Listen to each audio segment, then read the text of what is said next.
Looking into the future, the beginner faces a choice that leads him to the triumph, or not. Being surrounded by like-minded professionals can be the best guarantee that you actually take that crucial career step. SportIn Global is a digital network for sports jobs. It gives you the chance to be involved in the sports industry no matter who you are, regardless of gender, nationality, and experience. Our AI system matches up talent with human resources. Candidates who align with the company's values and needs immediately get shortlisted. It saves time for HR and increases the opportunities available to applicants. The platform identifies tailor-made recommendations based on user needs, so you're always aware of the possibilities out there right now. SportIn Global is a place where students gain key tips about jobs and build the valuable connections that are essential for people at the beginning of their career path. The path from candidate to champion starts with a single step in the right direction. Sign up to SportIn Global. SportIn Global, the best way to enter the sports industry. Brings us now to our fourth speaker of the summit. Our fourth speaker is Tom Elsden. Tom is the business director at Mailman Group, the leading China sports digital consultancy and marketing platform, helping global rights holders, athletes, and brands build successful businesses in China. They are based in Singapore, and Tom is managing some of the world's largest sports organizations, clubs, and talent there, including FIFA and Paris Saint-Germain. He is recently featured in global news publications, including Financial Times, CNN, and Forbes. Tom, thanks for making a visit with us today. How are you doing?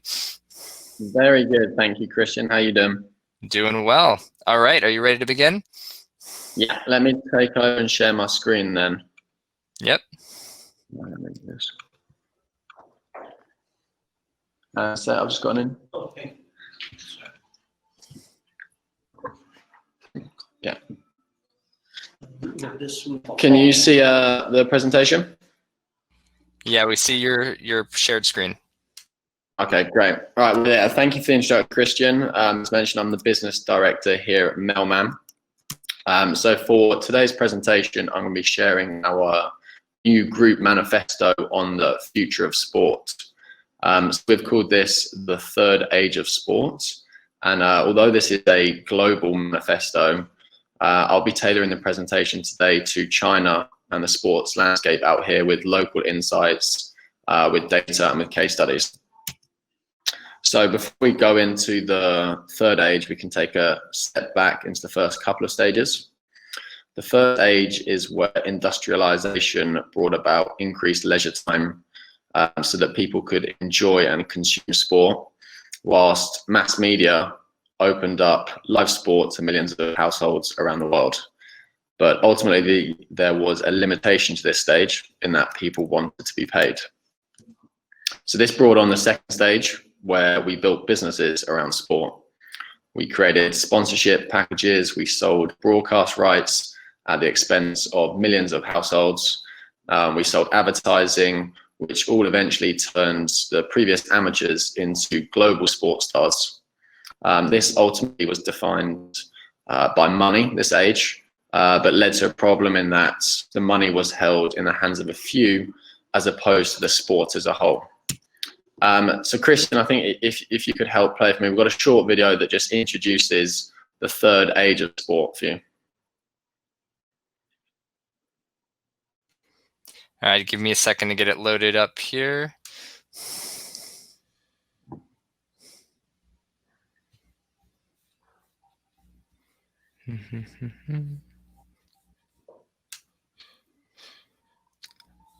All right, I have your presentation, Tom. I don't think I have your video. Okay, no worries. We don't need the video. I'll be able to give a very good explanation for the third age. Maybe we can play it at the end if we do find it. Okay. So yeah, third age. Essentially, this period reflects how digital disruption is reshaping the sports industry as a whole. It talks about, well, we talk about how digital is creating new revenue opportunities. It's creating new opportunities for us to expand out of the traditional sports world And what I'll be doing over the next few slides is sharing 5 of the key pillars from this manifesto, again, tailored to the China sports landscape. The ones we'll be focusing on today from the manifesto: broadcast rights, direct to consumer, data, OTT and streaming, and also gaming. So the first point is on the broadcast rights. And everyone will be aware, in the last few years, we've seen unprecedented changes in the broadcast industry around the world. We've seen global broadcast platforms unite together to stand against increasing prices. We've also seen some of the most influential media houses actually not own a single second of broadcast rights at all.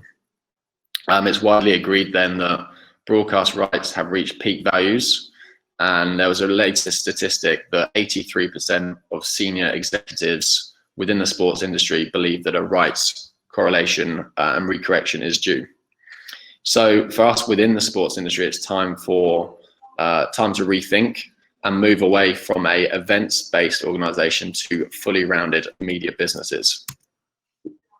So within China, we've got the exactly same situation. Whether it's the 90 minutes on a football pitch or 25 minutes in the octagon, these rights have reached peak levels, yet it's actually the short form content that is massively undervalued. In China, we've seen a number of agile sports IP already recognize this. The NBA, who in one of their most challenging years so far, have been able to sign a short form content partnership with Kuaishou, a leading competitor to TikTok and Douyin, with behind the scenes and entertainment content. Meanwhile, the Emirates FA Cup have been able to package up their near live clips that were carved out of the broadcast rights and publish on social platforms. This helped increase viewership throughout the season by 50 million views. It supported their Drive to Live initiatives with their broadcast partner, and also generated new revenue through content advertisement. The second point then relates to direct consumer initiatives. So we've clearly seen how these traditional B2B revenue sources within the sports world have come under threat. Sport is returning, predominantly from broadcast, but sport will never be the same. Sport is returning, but sport will The never way be to the same. watch, connect with, and fall in love with. Is that video playing now? Thank you. So this kind of realization should ultimately result in a shift in internal organizational structures with a higher focus placed on the fan relationship and strengthening this. It comes back to a classic phase that brands are trying to convert their consumers to fans, but sports are trying to change their consumers, so their fans to consumers. When we're talking in the sports world, specifically talking about e-commerce, subscription, and memberships for direct-to-consumer initiatives. So for e-commerce, nowhere in the world is bigger than China. We're about to celebrate Singles Day, the world's largest shopping festival, which falls on the 11th of November. And even in this year, with the unprecedented situation, we still expect to see records broken. But we've also seen other global brands that have been able to take advantage of China's e-commerce setup. Nike, who earlier this year had to shut down all of their stores in China, shifted their focus to digital, which resulted in a 30% increase in online sales. This was also complemented by their focus on the personal training apps, which helped to strengthen this fan relationship. Meanwhile, the UFC, they set up their e-commerce presence on the Tmall platform. They launched this with UFC 249, with a live stream production on the Tmall platform selling bespoke China products. And then for subscription and membership, we've seen globally, but even more so in China, that these are typically coupled together with content. So Manchester United, earlier this year, they announced their partnership with Youku Sports to bring their MUTV channel live to China. Meanwhile, more recently, FC Barcelona, they launched their first fully dedicated OTT channel with iQIYI. And these are just a handful of examples, but we expect to see content and this focus being a key initiative for all sports brands moving forward in China. The third point from the manifesto today then is on data. and it's a real defining feature, keyword in a lot of discussions we have with clients. It seems that even after watching The Social Dilemma, everyone wants more and more content. So the questions we try and answer with our clients is, how do we get it? How do we make sure we comply with local regulations, especially China's complex cybersecurity laws, as well as how do we create valuable experiences that create more benefits for fans. Hang on a sec, I'm just going to close the door. Sorry for that. Globally, when we speak about data, it's predominantly a CRM discussion. However, in China, that shifted to social CRM. This is predominantly because email is rarely used beyond the professional world, whilst WeChat, a key ecosystem in China, is able to maintain and manage the whole data management process. And when we're talking about WeChat social CRM, this is all driven through WeChat mini programs. So you can imagine these are as if Facebook had built apps within WhatsApp and are widely considered as WeChat's Trojan horse. Now, thousands of brands have already launched their own mini programs online in China. One of their reasons is because of their cost effectiveness. It's about a quarter of the cost of developing and launching a iOS or Android app, whilst it's also much more time efficient. It can take about 6 weeks from ideation to full launch of the mini program. The key challenge is to make sure that you have a clear value proposition for the users, either through convenience, through functionality, or through membership. The fourth point then we can go through is OTT and streaming. Now, globally, we've seen a growth in new platforms as the media landscape continues to fragment. This has resulted in more choice and more access than ever to more content than ever, but ultimately results in more complexity and more costs for the fans. In China, we've also seen the rise and fall of more OTT platforms, but costs has remained relatively stable. It's about $30 to watch the Premier League for the full season. What we have seen, though, is the focus on bringing fans into the show and integrating them closer with the experience. So the example on screen now has actually been around for several years already, but it explains, it's called bullets on the screen. You can see them at the top of the screen and would be similar to subtitles, but in fact, they're actually users' comments live from the game.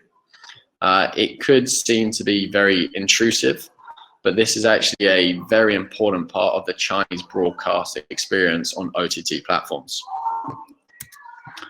From streaming, in China, we typically speak about live streaming, and we're now entering the second boom of this industry. The first was in 2017, when everyone, including myself, wanted to become a live stream star. This was, well, one of my favorite examples from this period was Borussia Dortmund, the German football club. They delivered a live stream to China whilst flying back from Berlin to Dortmund after having won the German Cup. Yet the second boom from 2020 is defined slightly differently. We've seen this boom around social commerce.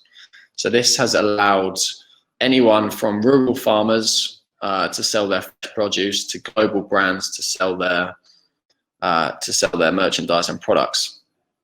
Unlike the West, where global platforms have tried to various degrees of success to integrate social commerce, this has taken off in China. A great example was with Under Armour. They partnered with a local celebrity to publish a 9-hour live stream on his personal channel and Under Armour channels as well to help sell millions of RMB of Under Armour products.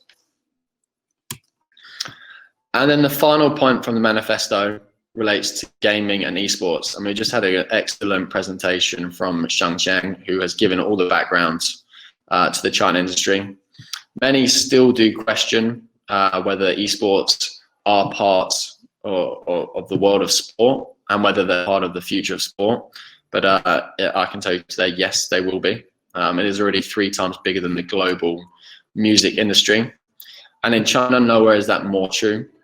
China is the world's largest gaming and esports community with hundreds of millions of gamers. This weekend, it will be the finale of the League of Legends World Championships here live in Shanghai. There will be just over 6,000 fans live in the stadium, but there were over 3 million fans that registered to be in with a chance to receive their ticket. Meanwhile, in esports rights and valuations, we've seen that some of the esports IP actually surpass the value of traditional sports. So the example on screen, Bilibili invested over $113 million to acquire the rights for the next 3 years of League of Legends World Championships broadcast. So it's clear to see that esports are an incredibly important part of the future of sport, and that the traditional sports space are competing for fans' attention, but also for broadcast and brands' dollars. So from the 5 points, it's very evident that actually many of these points and that the transition was already underway. The global pandemic this year has just accelerated this process and pressed the fast forward button on this shift.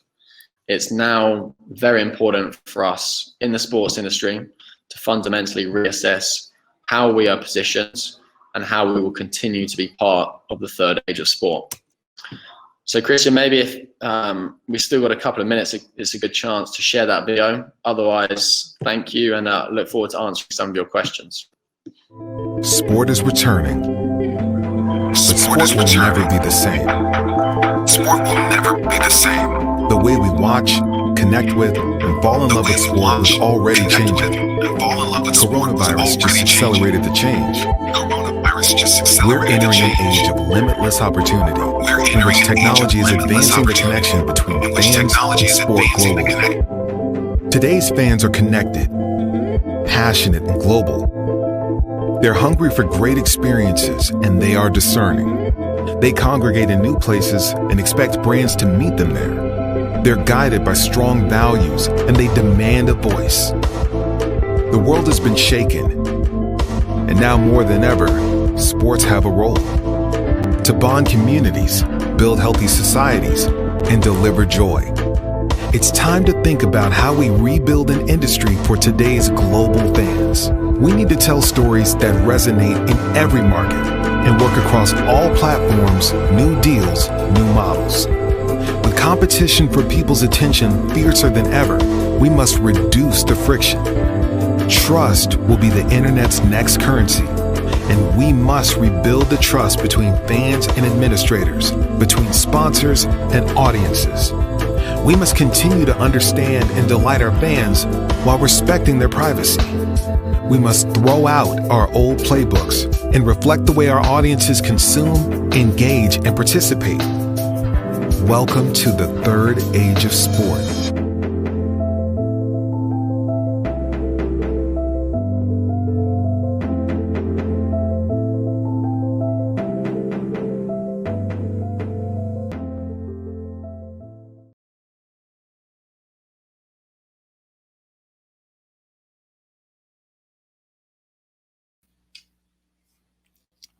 All right. Well, there we go. We got the video working. Sorry for that interruption earlier, Tom. And thank you for your presentation. So we have about 7 minutes for questions. So if you have a question, I'm asking those audience members out there, if you have a question, please type those into the chat. I know we already had one earlier from Dennis Green. He asks, during your 7 years at Mailman, what's been your proudest moment at the company and why? Great question. I think apart from probably internal achievements, building a team, working to develop them, we had a great project with FIFA. We started working with them in late 2017 to get them ready for the FIFA World Cup in June 2018. And it was about a 6-month timeline to get their China presence from zero to fully established.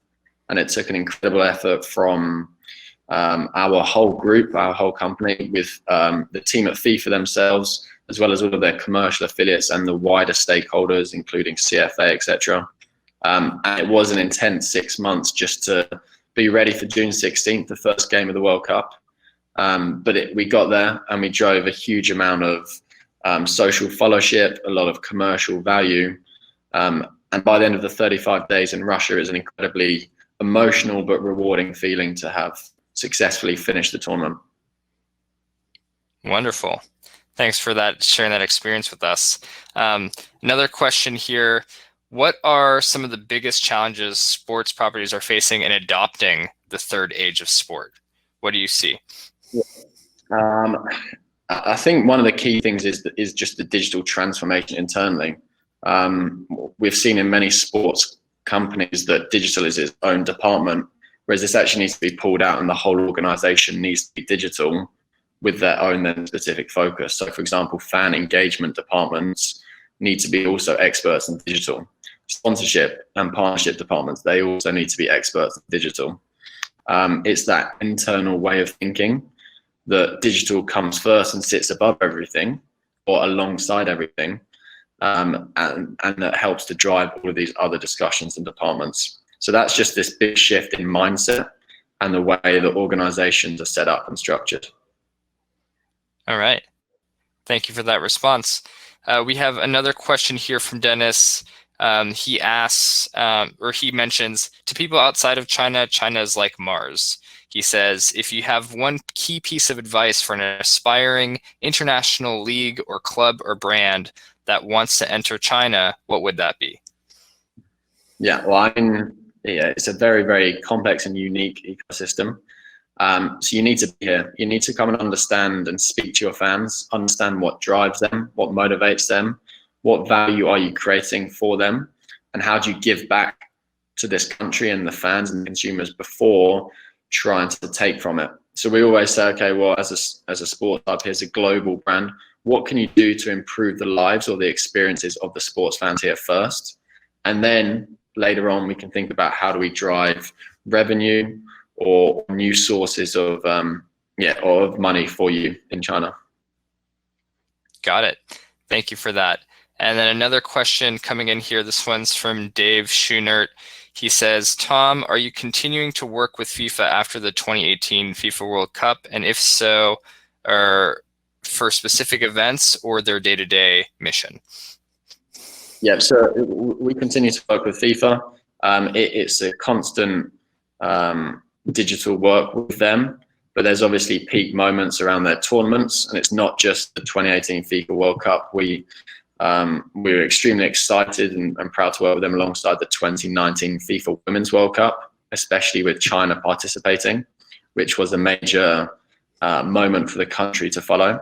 There's also been coverage of the youth tournaments, futsal, and the other FIFA-owned events. So yeah, it's a constant digital service with them. Okay, very cool. Let's see.